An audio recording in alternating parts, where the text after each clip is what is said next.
क्या बतलाया है कि जिस प्रकार से कल्पांत समुद्र परिपूर्ण रूप से एक अकेला विराजमान रहता है, इसी प्रकार से जो एक आत्म तत्व का बोध अनुभव से संपन्न है, वो क्या जानता है कि मैं एक अद्वितीय ब्रह्म निर्विकार हूँ, निराकार हूँ और निर्विशेष हूँ।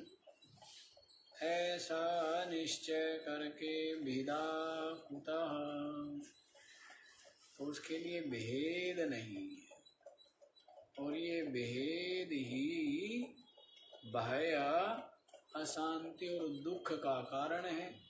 इसीलिए सबके सब बढ़िया सा क्या लाते हैं, तख्त लाते हैं, बढ़िया सा गद्दा लगाते हैं, अच्छा कमरा बनाते हैं, मक्खी मच्छर ना लगे तो मच्छरदानी लगाते हैं, किसी लगाते हैं सब कुछ, सो जाए हैं। सोते क्यों हो भाई? सोने में तो बड़ी गड़बड़ है।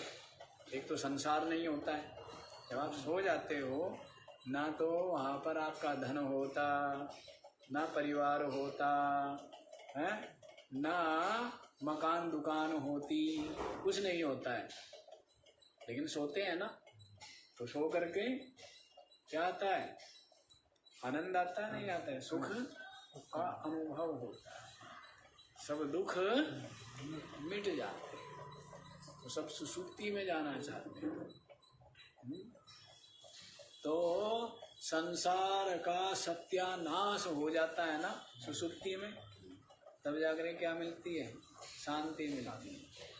वैसे ही ये जो द्वैत दृश्य है संसार, जब ये सर्वथा अपने चित्त में विलय हो जाता है और अपना चित्त अपने स्वरूप में विलय हो गया है, तो क्या रह जाता है, एक अद्वितीय ब्रह्म, जिसको क्या कहेंगे, इसी को कहा है जगत से सोना और स्वरूप में जगत।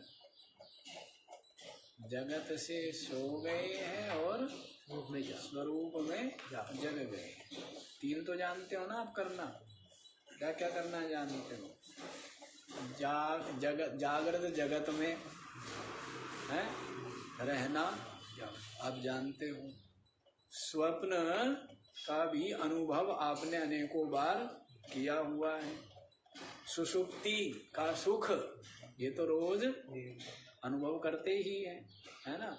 लेकिन क्या अनुभव नहीं किया है, जो अपनी आत्मा है, जो चतुर्थ अवस्था है, चतुर्थम मन्यन्ते स आत्मा स विज्ञेयः, प्रपंचोपशमं शिवम अद्वैतम, प्रपंचोपशमं शिवम अद्वैतम चतुर्थम मन्यन्ते स आत्मा स विज्ञेयः। क्या बतलाया है मांडूक्योपनिषद में, है ना। प्रपंचोपशमं, संपूर्ण प्रपंच का क्या हो जाता है, उपशम हो जाता है, प्रपंच नहीं होता। प्रपंचोपशमं शिवम क्या है, शिव रूप। अद्वैतम क्या है, द्वैत नहीं। प्रपंचोपशमं शिवम अद्वैतम चतुर्थम मन्यन्ते स आत्मा स विज्ञेयः। वही चतुर्थ है, वही आत्मा है, वही विज्ञेय है, वही जानना चाहिए। वही क्या है, वही जानना चाहिए। तो तीन अवस्थाओं को जानने वाले आप हैं और तीनों अवस्थाओं के साक्षी आप हैं। तीनों अवस्थाएं अनुभव की है और उनके साक्षी आप हैं। लेकिन जो चतुर्थ अवस्था है, जिसके द्वारा सब कुछ अनुभव किया जा रहा है विशुद्ध रूप से, उसका अनुभव आपने नहीं किया। किसके द्वारा अनुभव किया जा रहा है, साक्षी के द्वारा, चेतन के द्वारा ना। लेकिन चेतन का विशुद्ध रूप से अनुभव नहीं है, यही चतुर्थ पद कहो, चतुर्थ अवस्था कहो, चतुर्थ लोक कहो, हैं? ये है। 3 लोक तो सुने हैं ना आपने। ये क्या है? चौथा लोक, आत्मलोक। तो उसका अनुभव जो कर लिया है जिसने, वो जानता है कि अद्वितीय आत्मा से भिन्न और कुछ भी नहीं।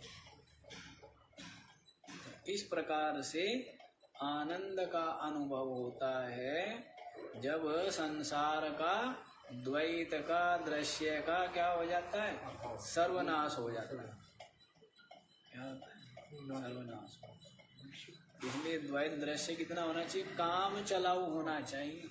जो शरीर हमारे साथ बंधा हुआ है ना, प्रारब्ध से हमारे साथ क्या बंधा हुआ है?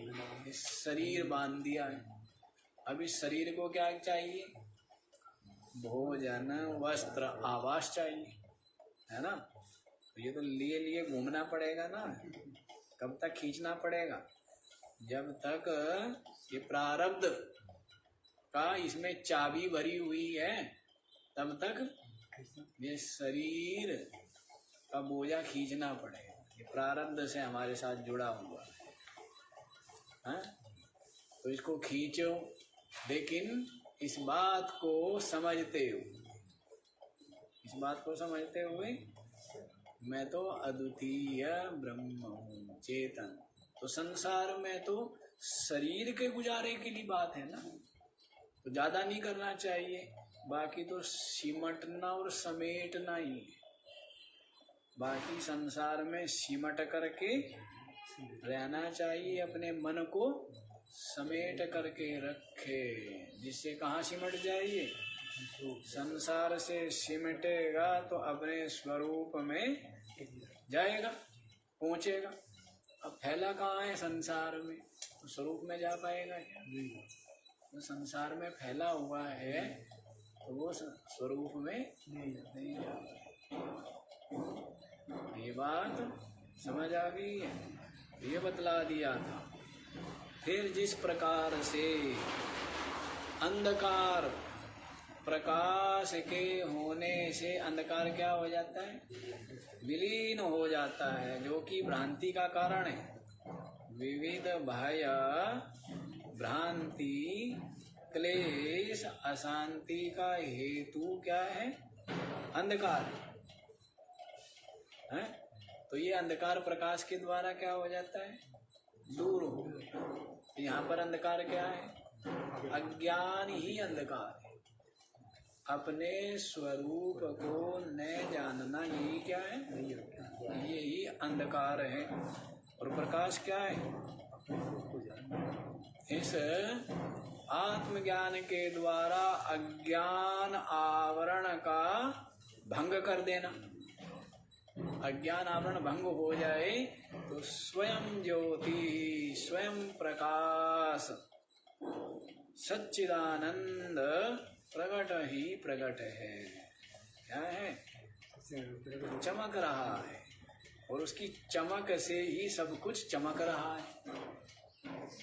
सब कुछ उसकी चमक से ही चमक रहा है। तेरी चमक है सूर्य में, शशिमा ही तेरी रोशनी।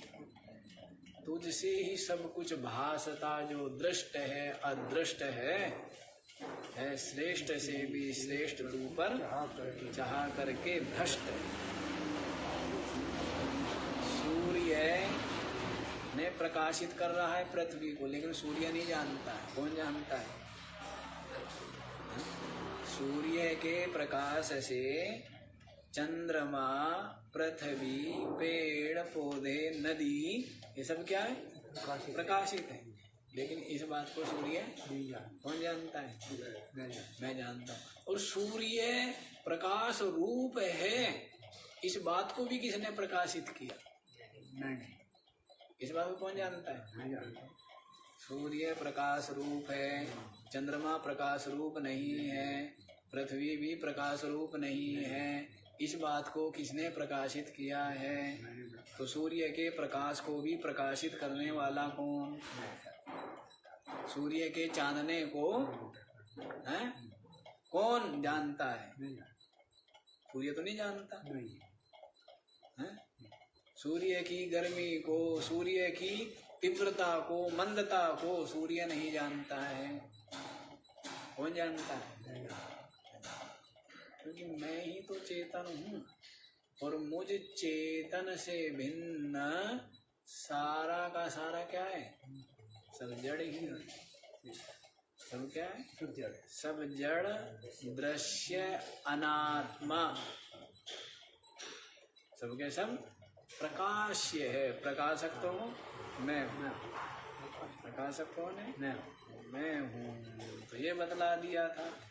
तो जब ये भ्रांति का कारण प्रकाश के द्वारा अंधकार दूर हो जाता है तो अद्वितीय परे तत्वे निर्विशेषे विदाकुता, ऐसे अद्वितीय परम तत्व जो है तो निर्विशेष है। जो क्या है? समस्त विशेषताओं से रहित है। कोई विशेषता नहीं है। क्या है? केवल सदरूप है, केवल चिदरूप है, केवल आनंद रूप है। तो उसमें कोई विशेषता नहीं है, निर्विशेष है? सम और एक और व्यापक और अद्वितीय और केवल, तो उसमें कोई विशेषता नहीं बनती है। ये विशेषता तो सब किसमें है? द्वैत में है। ये विशेषता तो सब परिच्छिन्न में है। जो सीमित वस्तु है उसमें ही क्या होगी? विशेष। और ये सामान्य का व्यवहार होगा। श्रेष्ठ और कम श्रेष्ठ और अधिक श्रेष्ठ, ये व्यवहार किसमें होगा? जहाँ पर भेद है, जहाँ पर परिच्छिन्नता है, सीमित है। लेकिन जो एक है, अखंडित है, व्यापक है, तो उसमें कम श्रेष्ठ, अधिक श्रेष्ठ और दूसरा है ही नहीं। तो ये सब व्यापक में संभावना नहीं बनती है। तो ऐसा निर्विशेष जो ब्रह्म है, विदाकुता, उसमें भय कहाँ है? उसमें कोई भय या भेद नहीं है। ये बात बतला दी गई है। अब 404वां श्लोक देखो। एकात्मके परे तत्वे भेदवार्ता कथं भवेत्?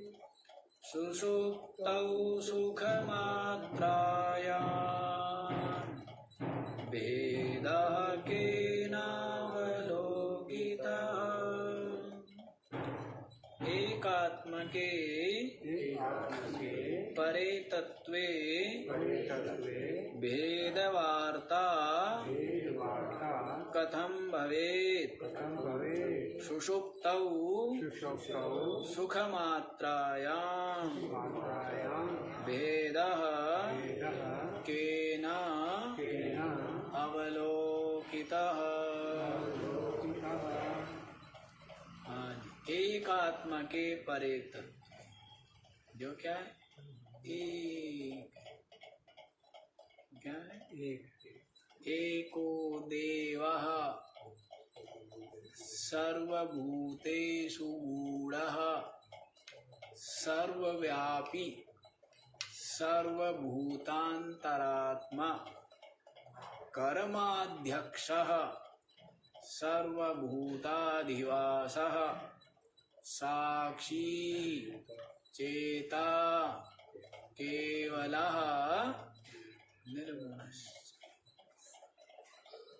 क्या बोला है? एको देवा। कितने देव हैं? एक। जितने भी देव हैं उन सब देवों का देव क्या है? वो महादेव है। देव का देव क्या है? और महादेव कौन है? वो महादेव अपनी आत्मा। महादेव क्या है? जो समस्त देवों को भी दीप्ति देने वाला है, प्रकाशित करने वाला है, दान दे रहा है ना? देवता किस लिए बोलते हैं? दानात द्योतनात दीप्तिमत्वाद, क्या बोलते हैं, देव। दान देता है इसलिए क्या है, देव। दानात देवा, द्योतनात देवा, प्रकाशित हो रहा है इसलिए क्या है, चमक है, इसलिए क्या है वो, देव। दीप्तिमत्वाद, और क्या है, दीप्ति युक्त है, प्रकाश युक्त है, इसीलिए क्या है वो, देव। द्योतनाथ दूसरों को प्रकाशित करने के कारण। दीप्तिमत्वाद तो क्या हो जाएगा, दीप्ति वाला है ना। स्वयं क्या है, जैसे सूर्य है, स्वयं क्या है, प्रकाश रूप है, और फिर दूसरों क्या कर रहा है, प्रकाशित।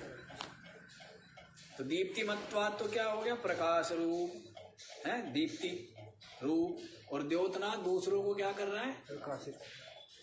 इसीलिए उसको क्या कहते हैं, देव कहते हैं। तो सब देवों को क्या करता है, प्रकाशित करता है, सबको दान दिया हुआ है, जो प्रकाश रूप है। ऐसा देव क्या है, एक एक। सर्वभूतेषु गूढ़ः,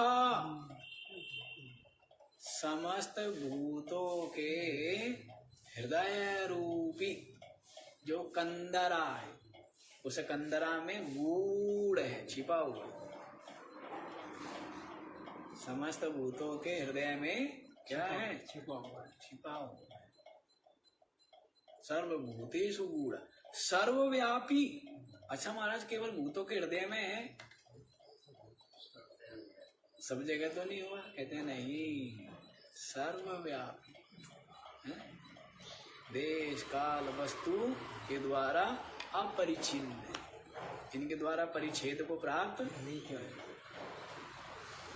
सर्वव्यापी, सर्वभूतांतरात्मा, यदि गूढ़ है, छिपा हुआ है, इसका मतलब हम तो देख नहीं सकते उसको। अरे कहते नहीं, सर्वभूतांतरात्मा, सब भूतों का अंतरात्मा है। सबका क्या है, सबका अपनी आत्मा है। कर्माध्यक्ष है, जितने भी शरीर इंद्रिया प्राण आदि के द्वारा कर्म होते हैं, उन समस्त कर्मों का क्या है, वो अध्यक्ष है। जैसे सूर्य प्रकाश करते हैं ना, तो समस्त कर्मों के क्या है, सूर्य अध्यक्ष हो गए, उनकी अध्यक्षता में हो रहा है, करते धरते कुछ नहीं है, सूर्य की अध्यक्षता में हो रहा है ना जी। कुछ कर रहे हैं क्या सूर्य, कुछ नहीं कर रहे। चलना फिरना पढ़ना है, लेना देना, सब कुछ किस में हो रहा है, सूर्य के प्रकाश में हो रहा है।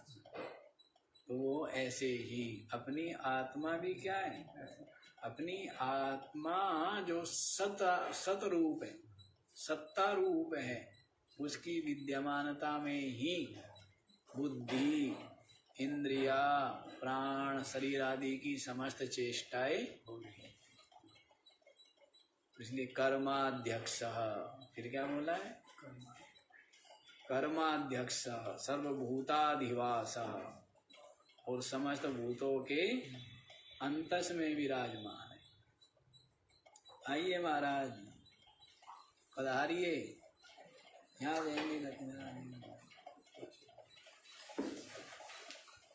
विराजिए विराजिए, आइए ना।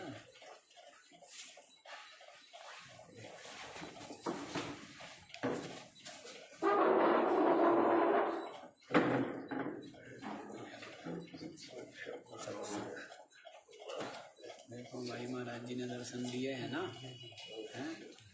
पहले भी दर्शन किए थे आपने जी। हाँ, तो क्या बता रहे हैं, फिर महाराज जी से भी सुनवाएंगे कुछ आप लोगों को। क्या बतलाया है, कर्माध्यक्ष सर्वभूताधिवास,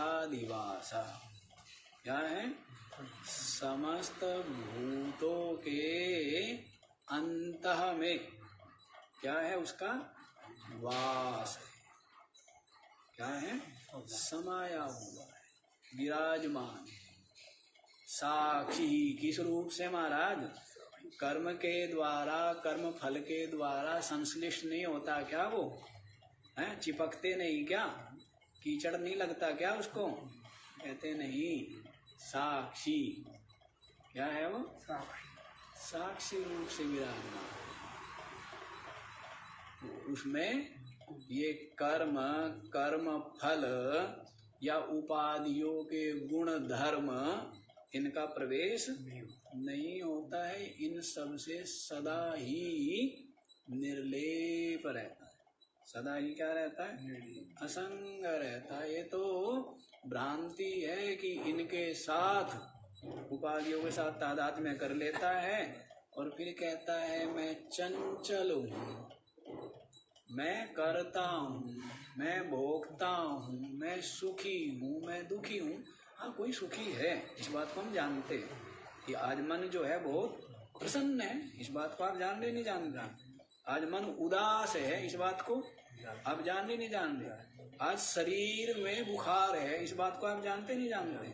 आज शरीर जो है बड़ा ही पुष्ट अनुभव कर रहा है, इस बात को भी आप जानते हैं ना। लेकिन आप जुड़ जाते हैं, आज तो मैं थका हुआ, इसके साथ जुड़ गई। ऐसे उपाधियों के साथ जुड़ करके, जबकि उपाधि है तो जैसी है प्रारब्ध की चाबी से वैसा होता रहेगा, नहीं होगा। बचपना बीत गया इसके ऊपर, जवानी बीत जाती है, बुढ़ापा आ धमकता है, सब चलते रहेंगे। अब ये बाल जो है कहीं हमने तो लगवाए नहीं, इसमें चिपकवाए नहीं है, तो अपने आप परिवर्तन होता रहता है, निकलते रहते हैं। नहीं, ऐसे तो है नहीं कि भाई जवान हुआ तो दाढ़ी क्या है लगानी पड़ी, ऐसा तो नहीं, अपने आप चलता रहता है। ये उपाधि जो षड विकार बताए थे ना, ये सब षड विकार किसमें है? उपाधि। अभी पूछे थे ना 2-4 दिन पहले, सर पूछे थे सेठ जी। अच्छा, फिर तो याद भी होंगे। हाँ, बताओ।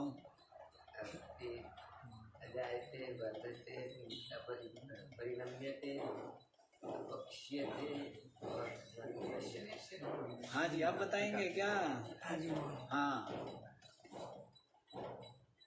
सर्वोपाधियों में जो नहीं, षड विकार बताने। खड़ विकार, तो उत्पत्ति, बढ़ना, गड़बड़ हो गया आपका। तो अस्ति, जायते, वर्धते, विपरिणम्यते, अपक्षीयते और निश्चय।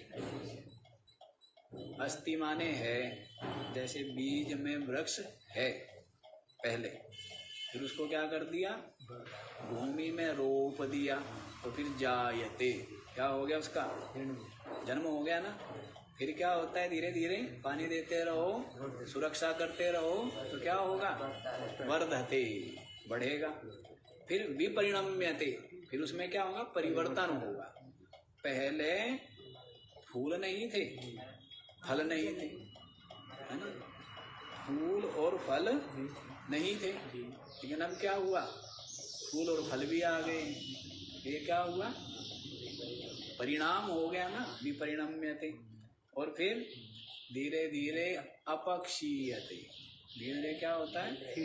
क्षीण होता चला जाता है। क्या होता है? क्षीण। और अंत में क्या होता है? विनश्यते। तो ये षड विकार सब उपाधियों में, चाहे वो अंतःकरण है, चाहे इंद्रिया, प्राण, शरीर है, सभी में क्या है? ये षड विकार। और अपनी आत्मा तो निरंतर आप सुन ही रहे हो, निर्विकारे निर्विशेषे निराकारे विदा। अपनी आत्मा क्या है? निर्विकार है, निराकार है, निर्विशेष है, और उसमें भेद की संभावना नहीं है, क्योंकि वो तो अद्वितीय है। क्या है? केवल है। क्या कहेंगे उसको? हाँ, केवल कहना पड़ता है, क्योंकि एक कहो तो एक दो की अपेक्षा से एक कह रहे हैं, काम नहीं बना। पहले क्या कहा? एक, बात नहीं बनी, इसका मतलब दूसरा भी होगा, तभी ये तो एक कह रहे हैं ना। फिर कहने लगे नहीं, अद्वितीय। क्या कहना पड़ा? जहाँ दूसरा नहीं है। क्या कह दिया? दूसरा नहीं है, लेकिन कहीं न कहीं बुद्धि में दूसरे का बोध तो हो ही रहा है? दूसरा नहीं है, निषेध किया जा रहा है। क्या किया जा रहा है? निषेध किया है, पहले निषेध। और अच्छे से बताइए। तो अंत में कह दिया केवल। क्या कह दिया? केवल। केवल है। अब इसमें कुछ नहीं बचा नहीं है, विकल्प उपस्थित हो ही नहीं सकते, है ना। अब तक विकल्प थे, लेकिन अब कोई विकल्प की उपस्थिति नहीं होती नहीं है केवल कहने से। या होती है? ना, केवल। तो ऐसा कह दिया है क्या? साक्षी ही। क्या बोला है? साक्षी। साक्षी चेता केवलः निर्गुणः च। क्या बोल दिया है? साक्षी है और सबका क्या है? चेता है, सबको जानने वाला है, सबको, सबका ज्ञान जिसको होता है, जो ज्ञान रूप है, और केवल है और निर्गुण है। उसमें कोई गुण नहीं है, उसमें विषमता नहीं है, निर्गुण है। ये माया के गुण आरोपित जो है उपाधियों में है, लेकिन आत्मा में नहीं है। कितना स्पष्ट है, कितना स्पष्ट तत्व को बतला दिया है।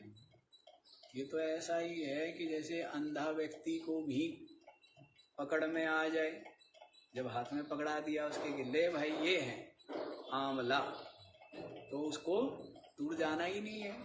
बोलते हैं ना बारंबार, हस्तामलकवत, करामलकवत, बोलते हैं ना बारंबार। हाथ में रखे हुए आंवले के समान। आंवले का दृष्टांत देते, क्योंकि आंवला जो है धरती पर जितने भी रसायन हैं, सबसे श्रेष्ठ रसायन यदि कोई है वो क्या है? आंवला है ना। आंवला कोई ऐसी औषधि नहीं है, औषधि तो सामान्य होती है, लेकिन आंवला रसायन है। ये पुष्टि करने वाला। ये क्या करता है? शरीर के एक एक सेल का पोषण करता है, इसलिए रसायन में इसको गिना जाता है सर्वश्रेष्ठ रसायन। आंवला बोलते हैं, रोग होता नहीं है ना। ये बोला है कि भाई कभी कभी माँ तो कुपित हो भी सकती है, कदाचित कुप्यते माता नोदरस्था हरि तक। इसके आंवले के लिए, हरड़ आदि के लिए ऐसा बोला है कि माता तो कभी कभी क्रोध कर भी सकती है बालक के ऊपर, लेकिन पेट में गई हुई जो हरड़ है वो किसी प्रकार से दोष नहीं कर सकती। नोदरस्था हरि तक। तो हरड़ और आंवले के लिए तो ये आया, ये माता से भी ज्यादा क्या है? हितकर है स्वास्थ्य के लिए। अच्छा जी, यहीं पर आओ। क्या बताया था? एकात्म के परे तत्वे भेद वार्ता कथम भवेत्।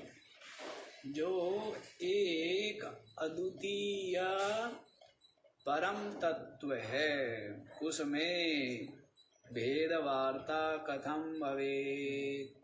तो जो भेद की बात है, भिन्नता की, द्वैत की, इस नाम रूपात्मक दृश्य की संभावना है क्या? बात भी नहीं की जा सकती है क्या? इसकी बात की भी संभावना नहीं है। दृष्टांत भी दिया है क्या? सुषुप्तौ सुखमात्रायां भेदः केनावलोकितः। सुषुप्ति अवस्था में क्या है? सुख मात्र। क्या अनुभव होता है? केवल सुख मात्र का अनुभव होता है, लेकिन वहां पर तो ना आपका ये मकान है, न शरीर है, न शरीर के संबंधी है, न कोई विषय वस्तु है कोई? भेदः केनावलोकितः। वहां पर भेद किसी ने देखा है क्या? सुसुप्ति में क्या कहते हैं सबके सब? भाई बड़े सुख से सोया। क्या बोलते हैं? अहम सुखम अपस्वाप्सम न किंचिद अवेदिशम। मैं बड़े सुख से सोया, मुझे कुछ भी पता नहीं नहीं लगा। ये अनुभव उठ करके कहता है ना। हाँ, फिर तो अंतःकरण में आरूढ़ होके बोलता है जो भी कहता है, क्योंकि आपका अंतःकरण वहाँ पर क्या है, अविद्या में विलय हो गया, विलीन है। तो इसलिए फिर उठ करके बोलता है कि बड़ा सुख मिला भाई, और कुछ भी पता नहीं लगा कि इतना समय हो गया, या इतना जोर से बारिश हुई, या इतने जोर से बादल हैं, बिजली चमकी, बादल गरजे, कुछ भी पता नहीं लगा। तो ये बताया जैसे सुसुप्ति में किसी ने भेद को नहीं देखा है, सुख मात्र रूप है। इसी प्रकार से जहाँ पर आपकी ये वृत्ति, ये विचार, ये चित्त विलय हो गए अपने स्वरूप, क्या हो गए, अपने स्वरूप में क्या हो गया, विलय हो गया, बाहर से सिमट कर निर्विचार हो गया। क्या हो गए, तरंग रहित समुद्र के समान, कुछ भी नहीं है ना। जैसे समुद्र में तरंग क्या है, जल ही तो है, वैसे ही आपकी ये जो वृत्ति है ना, ये क्या है, ये आत्मा ही है। अपनी आत्मा में ये वृत्ति क्या हो जाती है, हाँ, यूं ही उठ गई है वृत्ति, और उसी में विलय हो जाए तो फिर क्या है,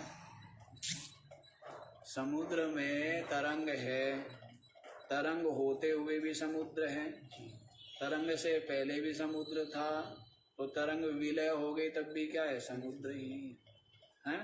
लेकिन आपकी समझ में नहीं आता है। आप तो ये कहते समुद्र का मतलब सुना है ना, बिल्कुल शांत, बिल्कुल गंभीर है। तो जब तरंग उठ रही हो तब हम आपको दिखाई देखो ये समुद्र है, आप कहोगे समुद्र कहाँ है, तो तरंग लहर है। आप क्या कहोगे, ये तो लहर है, समुद्र कहाँ है। तो फिर हम कहेंगे चलो थोड़ी देर घुमा फिरा के लाते। फिर अगले दिन ले करके गई और वहां पर क्या देखा, बिल्कुल शांत, गंभीर है, अपार, असीम, क्या देखता है, समुद्र कहता है। हाँ, ये समुद्र। तो क्या वो समुद्र नहीं थी क्या, वो समुद्र ही है। वैसे ही ये मन भी, और मन के द्वारा कल्पित ये सारा दृश्य भी, सबका सब क्या है, ब्रह्म रूप ही, अपनी आत्म रूप ही, क्योंकि सबका सब अपने में ही अध्यस्त है। सबका सब क्या है, जैसे रज्जु में सर्प अध्यस्त है, और जो अध्यस्त होता है वो अधिष्ठान से भिन्न नहीं है, अधिष्ठान रूप ही होता है। तो जैसे रज्जु में सर्प अध्यस्त है, इसी प्रकार से चिदाकाश में चित्ताकाश अध्यस्त है, और चित्ताकाश में ये भूताकाश।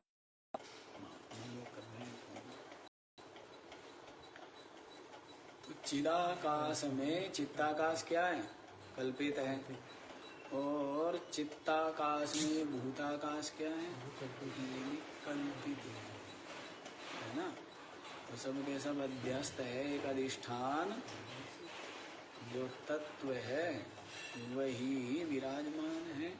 तो इस बात को जो समझ लेता है तो जानता है कि सबका सब तो अध्यस्त प्रतीति मात्र ही, कल्पित ही, आभास रूप है। और ये निर्भय और निश्चिंत रहता है, और निर्वैर रहता है। क्या रहता है, निर्भय, निश्चिंत, निर्वैर, और बस सहज रूप से विराजमान रहता है। तो ये सब का सब तो खेल ही, ये सब का सब क्या है, खेल, खेल। विवेकी के लिए है ना, भिन्न भिन्न स्थिति है ना, भिन्न भिन्न। संसारी तो राग करता है, साधक त्याग करता है, और ज्ञानी राग और त्याग दोनों से परे हो जाता है ना? संसारी क्या करता है, राग करता है। साधक को क्या करना चाहिए, त्याग करना चाहिए, ठीक है ना। और ज्ञानी राग और त्याग दोनों का ही आग्रह छोड़ दे, तो इसलिए साधक को न तो अज्ञानी को देखना चाहिए न ज्ञानी को देखना चाहिए, नकल नहीं करनी चाहिए। गड़बड़ करते हैं ना साधक, क्या करते हैं, नकल करने लग जाते हैं, या तो किसी नकल करेंगे। दुनिया यही तो है ना, बड़ी विचित्र है। एक नीचे देखना, एक ऊपर देखना, जहां खड़ा है वहां नहीं देखना, ये गड़बड़ी है ना। क्या करेंगे, तो नीचे देखेगा है, ज्यादा नीचे ही देखेगा तो चौखट यदि नीची है तो सर फूटेगा ना, नहीं। और ऊपर ही ऊपर देखेगा तो फिर क्या होगा, नीचे पत्थर पड़े तो ठोकर लगेगी ना, तो दोनों ही गड़बड़ है। इसलिए क्या रखनी चाहिए, जहां है वहां देखो, मध्यम।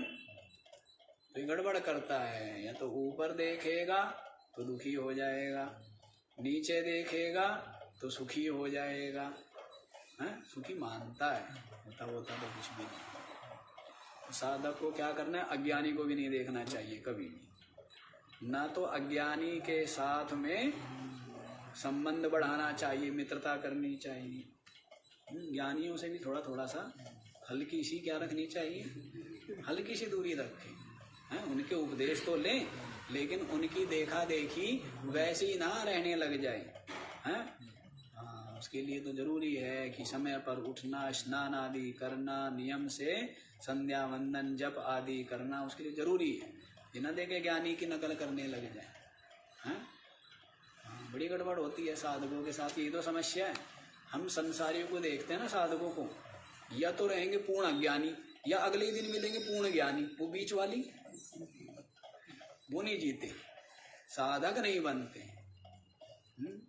तो साधक बनना चाहिए जिससे कि अपने समस्त विकारों को चित्त से, जो राग आसक्ति आशा तृष्णा है, उनको दूर किया जाए और आत्मचिंतन किया जाए, और करते करते अपनी असंगता और निर्विकारता का बोध अनुभव प्राप्त करें। उसके पश्चात फिर क्या है, फिर त्याग और ग्रहण वाली बात नहीं,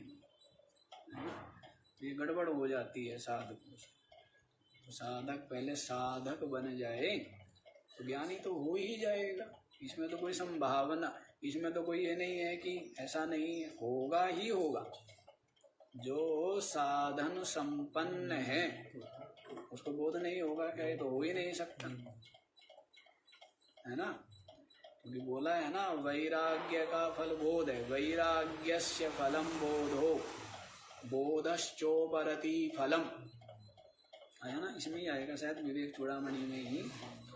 वैराग्य का फल क्या है, बोध, और बोध का फल क्या है, उपरति। बोध का फल क्या है, वैराग्य जब है, साधन संपन्न है, तो बोध तो होगा ही होगा, इसमें कोई असंभावना की संभावना नहीं है, होगा ही होगा निश्चित रूप से, क्या, निश्चित रूप से। हाँ, ये अपने लगन पर, अपनी तीव्र मुमुक्षुता पर निर्भर करता है कि वैराग्य और मुमुक्षुता तीव्र है, यदि सब पीछे बता ही चुके हैं। वैराग्यस्य मुमुक्षुत्वं तीव्रम यस्य तु विद्यते तस्यैवार्थवन्तः स्युः फलवन्तः क्षमादयः, ऐसे करके आया है ना, पहले ही शुरू में आ गया था। और वैराग्यस्य मुमुक्षुत्वं मंदम यस्य तु विद्यते, वैराग्य और मुमुक्षुता जिसमें मंद है उसके लिए क्या बताया है, उसके लिए बताया है वैराग्यस्य मुमुक्षुत्वं मंदम यस्य तु विद्यते मरौ सलिलवत् तत्र समादेराभास मात्रता। क्या बताया कि जिस प्रकार से मरुभूमि में पानी दिखता तो है, वो होता नहीं, क्या दिखता है ना, होता तो नहीं है ना, वैसे ही जिसमें वैराग्य और मुमुक्षुता मंद है तो उसमें समदम आदि केवल दिख रहे हैं नहीं, क्या उसमें समदम आदि ज्ञान विवेक विचार आदि क्या है, दिख रहे हैं नहीं। जिसमें क्या है, वैराग्य और मुमुक्षुता मंद है, और जिसमें तीव्र है तो वहां पर बताई दिया तस्यैव अर्थवन्तः स्युः। वहीं पर क्या है, ये समस्त साधन अर्थवान होते, सार्थक होते, और फलवन्तः, पेड़ लगाया बड़ा हो गया, पेड़ क्या हुआ, बहुत बड़ा हो गया है, बड़ी प्रतीक्षा थी, क्या होगा, मीठे मीठे फल लगेंगे, है ना। और मित्र जनों के साथ, हैं, स्नेही जनों के, स्वजनों के साथ में बैठ करके हम क्या करेंगे, इनका आनंद लेंगे। लेकिन पेड़ तो हुआ विशाल, लेकिन फल लगे ही नहीं। तो ऐसा फल रहित वृक्ष, इसी प्रकार से जिसकी वैराग्य मुमुक्षुता मंद है, तो उसको क्या होते हैं, फल, फल क्या है, वैराग्य फल है, फल क्या है, ज्ञान फल है, फल क्या है, मोक्ष फल है, शांति क्या है, हाँ, ये क्रम से फल है ना? वैराग्य, फिर बोध, फिर ऊपर,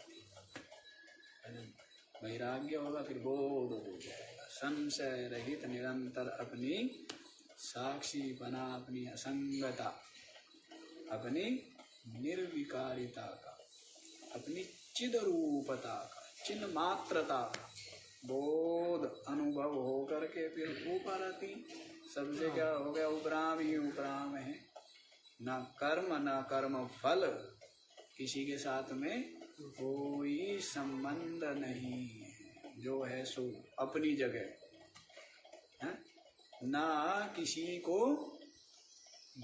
उठाने का, ना किसी को छोड़ने का संकल्प, जैसा है अपने आप होता रहे, है? शरीर को हम थोड़ा चाहते हैं कि बूढ़ा हो, लेकिन होता रहता है अपने समय के हिसाब से, रोग हो ऐसा चाहते थोड़ा है, लेकिन होता रहता है अपने समय के हिसाब से, सब होता रहेगा ना, होता रहता है। आप थोड़ा चाह रहे हो कि वर्षा हो या गर्मी हो, सब होता रहे, चल रहा है ना। वैसे ही अपने प्रारब्ध से चलती रहती है, उपाधियों की गाड़ी क्या चलती है, अपने प्रारब्ध से चल रही है, और आप तो अपने आप में विराजमान हो गए, पहुंच गए अपने ठिकाने, अब गाड़ी कैसे ही चलो, हाँ, अपने ठिकाने पहुंच गए तो फिर क्या है, हाँ, फिर गाड़ी कैसे ही चले, ये देख लीजिए आप। क्या बताया था, एक आत्मा में भेद वार्ता कथम भवेत, एक आत्मा के परे तत्वे भेद वार्ता, तो जो एक आत्मा परम तत्व है, उसमें भेद की तो बात ही नहीं। जैसे सुसुप्ति का बता ही दिया है आपको, तो सुसुप्ति में कोई किसी ने भेद को नहीं दे, बदला दिया। अच्छा, एक चीज आज हम सुबह थोड़ा विचार कर रहे थे, समझने की बात है साधकों को, जैसे सावधान हो जाओ, ठीक है ना, क्या हो जाओ, सावधान। रहस्य खोज खोज के लाता रहता हूँ ना, समुद्र की गहराई में उतर उतर के क्या लाता हूँ, रहस्य खोज खोज के लाता हूँ। एक रहस्य की बात और सुन लो आप, सुना दो ना, सुनाऊं है, आपके काम की है नहीं है। अच्छा देखो, पहली बात, किसी साधक ने अत्यंत परिश्रम करके, अत्यंत पुरुषार्थ करके अपने राग आदि तो छूट ही चुके हैं, और अपना चित्त समस्त वासना की जो वेग है उससे रहित हो गया है, विचार शून्य हो गया है, समझ लीजिए ध्यान से, और उसको ध्यान में अपनी चिन्ह मात्रता का अनुभव हो गया। क्या हो गया, चिन्ह मात्रता का अनुभव हो गया, ठीक है, तो ज्ञान हो ही चुका है, अनुभव हो ही चुका है। उसके पश्चात भी यदि अधिक व्यवहार में या अधिक संसारियों के संग में रह करके यदि पुनः विषयों की या संसार की आसक्ति दृढ़ होगी तो वो अज्ञानी के समान ही उसकी गति होनी है। समझ आ रही है बात? नहीं समझ आ रही है? हाँ, खोल के सुनना, आँख बंद करके नहीं। समझ आ रही है ना बात? समझ लीजिए। हाँ, जैसी वासना, क्योंकि वासना से ही तो है ना। यदि ये वासना दृढ़ है कि मैं ब्रह्म हूँ और यही अनुभव है, यही वासना बनी हुई है, तो ब्रह्म ही है, अनुभव हो चुका है। और यदि उसको भूल करके पुनः ये वासना दृढ़ हो गई, जैसे अवतार हुआ है ना, देखो आप क्या हो? आप ब्रह्म हो। आप क्या हो? ब्रह्म हो। स्वरूप से क्या बन गए? क्या मानते हो अपने को? जीव मानते हो। वैसे ही आपने पुरुषार्थ किया, अपनी ब्रह्म रूपता का अनुभव हो गया। पहले भी आप ब्रह्म थे, लेकिन आप क्या अपने आप को क्या अनुभव कर रहे हैं? अभी जीव अनुभव कर रहे हैं। आपने चिंतन करके संयम साधना तप त्याग के द्वारा क्या अनुभव कर लिया है कि मैं ब्रह्म हूँ, ऐसा आपको क्या हो गया? अनुभव। ठीक। उसके पश्चात इस अनुभव को भूल के और संसारियों के साथ में बहिर्मुख हो करके और फिर दृश्य की, द्वैत की, विषय की आसक्ति वान यदि हो गया तो फिर क्या हो गया? ब्रह्म से फिर क्या बन गया? वो जीव बन गया। ये बात आपने सुनी नहीं होगी कभी। गिरने में देरी नहीं, ये बात आप सुनते नहीं हो, कहीं पढ़ी भी नहीं होगी। ये बात सुनने में और पढ़ने में कम आती है, लेकिन आप इस बात को खूब अच्छे से समझ लीजिए। जैसी आपकी निश्चय है, अनुभव है, वही तो आप है। कल बताया ना, यो यत श्रद्धा स एवा स, कल भी बताया था ना। जिसकी जो श्रद्धा है वो वही है। श्रद्धा माने जिसका जैसा भाव है, जिसकी जैसा निश्चय है, जैसा जिसका संकल्प है, जैसी जिसकी अनुभूति है, वही तो है। आप अपने आप को पापी मानते हो तो क्या हो? पापी। पुण्यात्मा मानते हो तो किसी को पानी पिला दे तो अपने आप को क्या मानने लगते हो? हाँ? जैसा आपका वो हो जाता है, संकल्प, निश्चय, भावना, अनुभव, वैसे ही आप अपने आप को अनुभव करते हैं। तो इसलिए ये बात भी समझ लीजिए, इसलिए ज्ञानी को भी एक बार अनुभव हो चुका है, संशय रहित, अत्यंत स्पष्ट अपनी चिद्रूपता का, अपनी केवलता का, सच्चिदानंद रूपता का, उसके पश्चात भी व्यवहार में अधिक प्रीति बढ़ाएगा तो फिर क्या होगा? जीव भाव संयुक्त हो जाएगा और फिर वही पुनरपि जननम पुनरपि मरणम, ये सब चलता है। समझ आई बात? हाँ, तो ये बात आपको खोल के बताइए। आगे वाला ही बता दे क्या? समय तो आप ऐसा ही पूरा कर देते हो। चलो आगे वाला देख ही लो। नैयास्ति विश्वं परतत्त्वबोधा सदात्मनि ब्रह्मणि निर्विकल्पे कालत्रयेनाप्यहिरीक्षितो गुणे नय्यं भुविन्दुर्मृगतृष्णिकाया नाहि अस्ति विश्वं परतत्त्वबोधात् सद आत्मनि ब्रह्मणि निर्विकल्पे कालत्रये न अपि अहि ईक्षितः गुणे न ही अम्बुबिंदु मृग तृष्णिकायां परतत्वबोधात् इदं विश्वं नहीं अस्ति। परम तत्व का बोध होने पर ये जो विश्व है ये नहीं रहता। युगपत रहते हैं क्या? जैसे एक ही समय रस्सी भी दिखे और सर्प भी दिखे। रस्सी रूप अधिष्ठान में क्या दिखे? सर्प भी दिखे, रस्सी भी और सर्प भी, और सतरूप से दिखे, है ना? भिन्न सत्ता रूप तो दिख सकता है ना? लेकिन एक ही सत्ता दोनों की अनुभव में अधिष्ठान में आ ही नहीं सकती। एक की क्या सत्ता है? व्यवहारिक सत्ता है। और जो कल्पित सर्प है अध्यस्त, उसकी क्या सत्ता है? प्रातिभाषिक सत्ता है ना? तो दोनों की सत्ता भिन्न भिन्न है ना। यदि दिख भी रहा है तो आप जानते हो है तो रस्सी, लेकिन दिख क्या रहा है? देखो भाई, प्रतीत हो रहा है ना सर्प की तरह, हैं? ऐसे तो नहीं कि दोनों को सतरूप से ग्रहण करोगे कि रस्सी भी है और सर्प भी, ऐसे करोगे क्या? ऐसा तो नहीं होगा।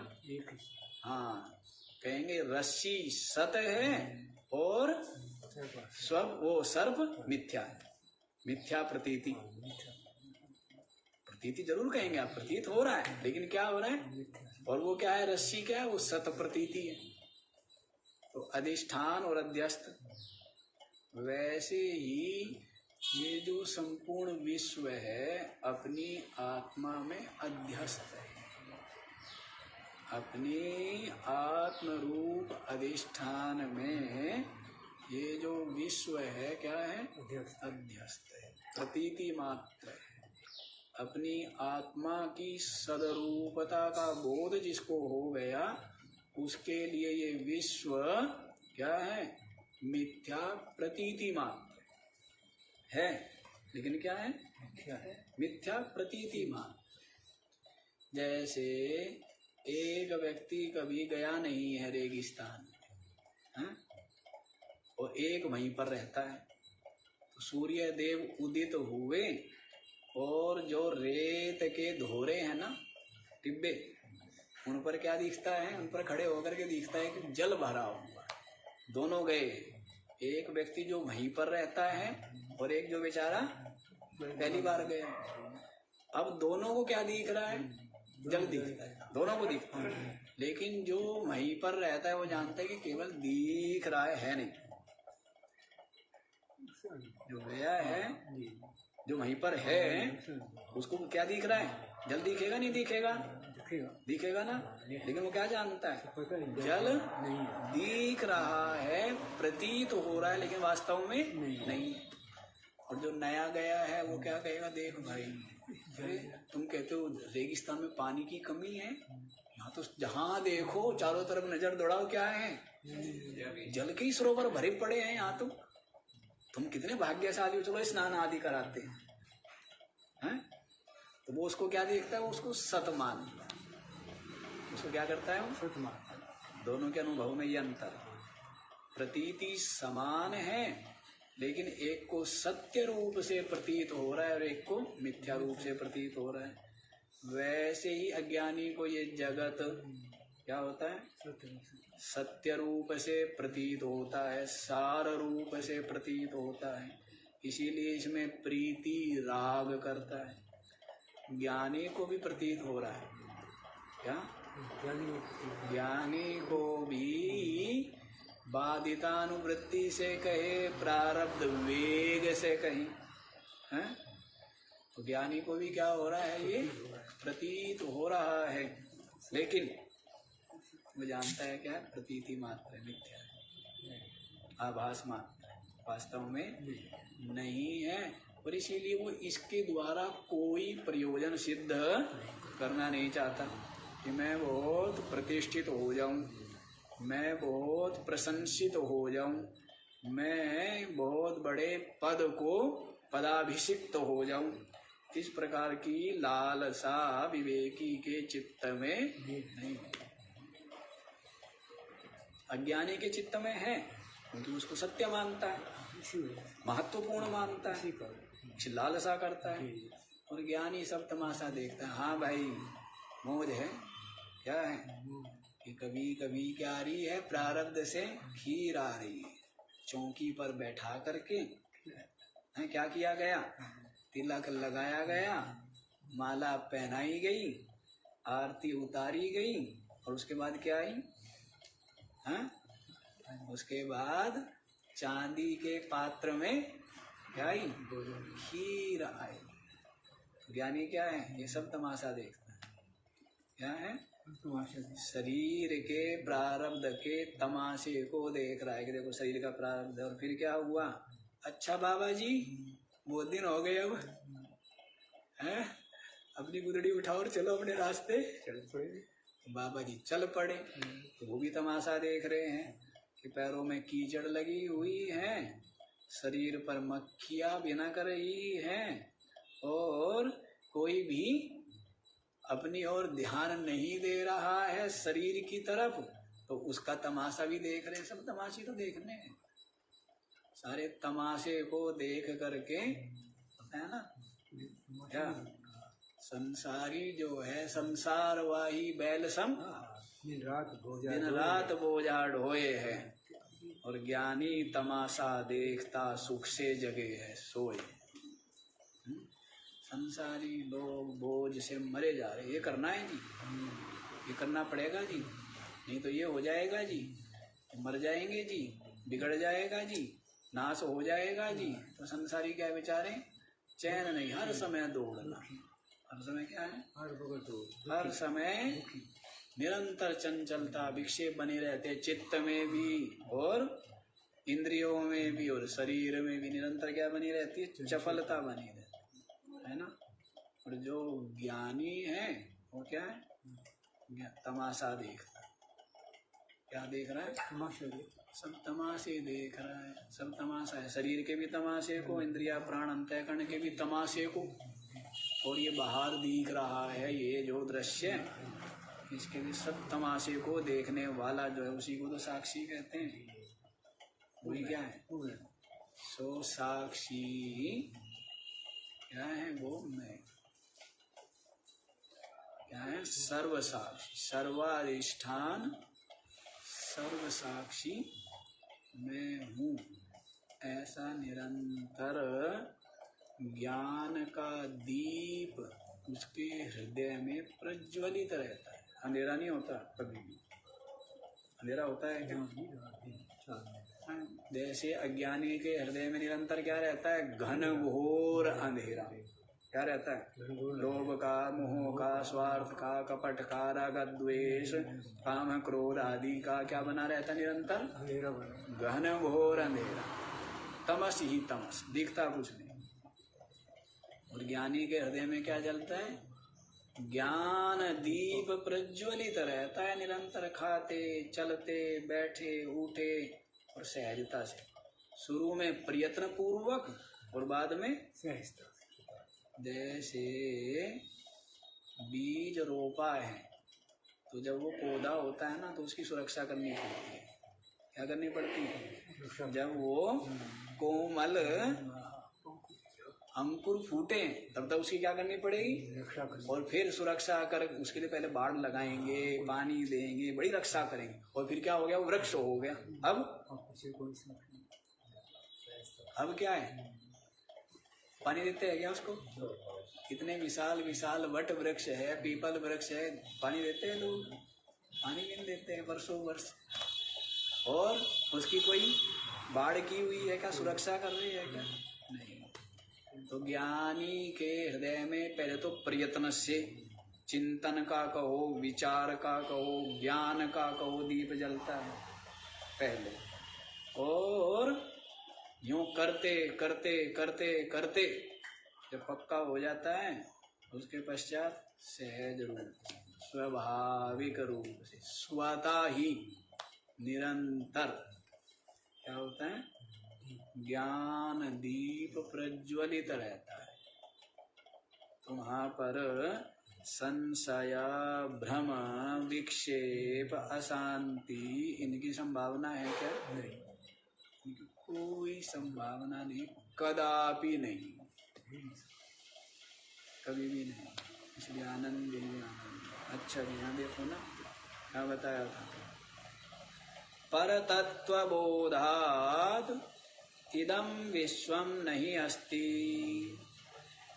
पर तत्व का बोध हो जाने पर ये जो विश्व है ये नहीं रहता है। कैसे नहीं रहता समझ गया ना? सत्य रूप से नहीं रहता है ना। और प्रारब्ध का तेल चुक गया हो तो मिथ्या रूप से भी नहीं रहता है। ठीक है। और कैसी भी रहे भी या ना भी रहे तो फर्क क्या पड़ता है? अच्छा एक बात बताओ, ये रहे परेशानी, ना रहे तब कोई परेशानी, कोई हानि, कोई लाभ नहीं। ज्ञानी को शरीर मिले ना, अज्ञानी सोचते शरीर ना मिले। मुमुक्षु की शुरुआत कहाँ से होती है? शरीर ना मिले, हैं? शरीर ना मरे ना, हैं? शुरुआत कहाँ से हुई? परीक्षित की शुरुआत यहीं से हुई ना। मैं मरूं नहीं, शुरुआत कहाँ से हुई? रक्षक आएगा, डसेगा, मर जाऊंगा। और सत्संग सुना, सुन करके फिर कहाँ पहुंच गया? अब शरीर रहे या मेरे कोई फर्क नहीं पड़ता, क्योंकि शरीर के रहते हुए भी मैं इससे अलग ही हूँ, और शरीर ना हो तब भी मैं इससे अलग हूँ। और मैं तो निरंतर ही नित्य मुक्त हूँ। निरंतर ही क्या हूँ? नित्य मुक्त। निरंतर ही मुक्त हूँ, निरंतर ही ब्रह्म हूँ, निरंतर ही निर्बंध हूँ। तो कोई फर्क शरीर रहे, 1000 साल तक रहे, परेशानी है कुछ? लाख साल तक रहे, करोड़ साल तक रहे, बारंबार मिले, क्या करूं? बस ये ज्ञान रहना चाहिए, बस फर्क नहीं पड़ता। विवेक बना रहे ना, शरीर मिल जाए गधे का, फर्क नहीं पड़ता यदि विवेक है ना। और विवेक नहीं है ना तो देवता का शरीर में भी महाकष्ट ही कष्ट है। इस ज्ञान के अभाव में इंद्र भी गधा है, और इस ज्ञान को पाकर के क्या है? कुत्ता भी ब्रह्म ही। महिमा किसकी है? महिमा ज्ञान की। ऐसा ज्ञान रतन है, ज्ञान से महिमा केवल ज्ञान की, और किस चीज की महिमा नहीं है ना। ये ज्ञान बताया है बारंबार आपको। भिखारी के पास है ना, कंगाल के पास सड़ रहा है, शरीर में पीव पड़ा हुआ है, दुर्गंध आ रही है ना, मक्खियां भिनक रही है, कीचड़ में सना है, भूखा है, तड़प रहा है, लेकिन ज्ञान है उसके पास, तो वो क्या है? वो ब्रह्म है, मुक्त है। वो सब शरीर में है। वो सब किसमें है? शरीर में। ये सब गड़बड़ जाला किसमें? शरीर में।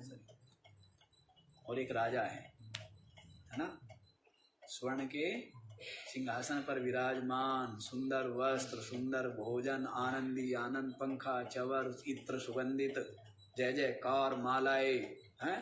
तो वो क्या है? वो अज्ञान, केवल ज्ञान नहीं है उसका, सब कुछ है। धन संपदा, नौकर चाकर, सब कुछ है। सेना, विशाल साम्राज्य, केवल क्या है? ज्ञान नहीं। ज्ञान नहीं है। उसके बराबर कंगाल है कोई? उसके बराबर संसार में कोई दुखी, कोई बेचारा, कोई निर्धन, कोई कंगाल नहीं मिलेगा।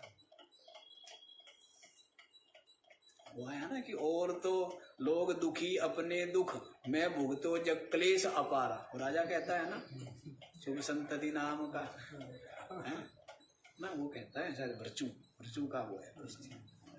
और तो लोग दुखी अपने दुख में भुगतो जब क्लेश अपार। शुभ संतति की बात है। तो सब तो अपने अपने दुख से दुखी है। राजा को दूसरों के दुख से भी दुखी होना पड़ता है। मुखिया होना बड़ा दुर्भाग्य है। मुखिया ना बने कभी घर का, बताया ना कई बार। मुखिया को क्या नहीं बनना चाहिए। सब तो अपने अपने मौज में है, और मुखिया को सबकी चिंता करनी पड़ेगी, उसकी भी और उसकी भी और उसकी भी और उसकी भी। और सबको बाकी वो क्या है? अपनी अपनी चिंता, बाकी दूसरे से। हाँ, तो राजा बनने में कोई लाभ नहीं है। अपना दुख तो दुख है ही, औरों का भी तो राजा कौन बनता है? जो सबसे मोटी बुद्धि का होता है ना, जो संसार का सबसे मूर्ख होता है, देश में ढूंढा जाता है कि सबसे मूर्ख कौन है भाई, हाँ, उसको वोट दे करके क्या बना दिया जाए? प्रधानमंत्री बनाया जाए, है ना। मूर्ख ही बनते हैं, समझदार तो इस पचड़े से बहुत दूर रहते हैं, आसपास भी नहीं जाते हैं। नेताओं के और विशिष्ट व्यक्तियों के आस पड़ोस में भी नहीं बसते। मैं एक महात्मा से कह रहा था, हमारे कई महात्मा है साथी बड़े प्रसिद्ध हो गए, बहुत, तो हमारी बड़ी खराब आदत है प्रसिद्ध व्यक्तियों से संपर्क रखने में, सीधी सी सोच शुरू से ही रही है, नहीं रखने। तो मैंने उन महात्माओं से कहा, मैंने कहा भाई अब तो आपकी हमारी मित्रता समाप्त। तो मैंने कहा भाई आप अब अलग उसके हो गए, अब हमारे समाज के नहीं रहे। उनकी तो वही चलेगी ना राजनीतिक बातें, अब वहाँ आंदोलन करना है, वहाँ ये करना है, वहाँ वो करना है, वही चलती है। मैंने देखा भी है, मैं रहा हूँ उन लोगों में, बड़े बड़े उनके कार्यक्रम होते हैं, इतनी बड़ी बड़ी मंच, कम से कम एक मंच पे 200 वक्ता, मंच के ऊपर वक्ता 200 है, इतनी बड़ी बड़ी राजस्थान में। तो लाखों गायें हैं, 2-2 लाख गायें वहाँ पर हैं। और मैंने कहा भाई आए, हमें भी निमंत्रण दिया, हमने कहा हम नहीं आ पाएंगे ऐसे कार्यक्रमों में, इतना ज़्यादा प्रोटोकॉल, इतना ज़्यादा ऊंचता नीचता निभाना हमारे बस की नहीं है। नहीं, तो कहने का भाव है, राजा किसको बनाएंगे हैं, मंत्री किसको बनाएंगे? जो मूर्ख होगा, समझदार तो दूर रहता है। अच्छा चलो आप समझदार और ज़्यादा बन जाओ, ठीक है। तो पर तत्व का बोध होने से ये विश्व नहीं रहता, समय जाता। बाकी का विचार हम तो कल करेंगे। अभी थोड़ा सा आपको महाराज जी जो है 10 मिनट अपना कुछ वक्तव्य। ओ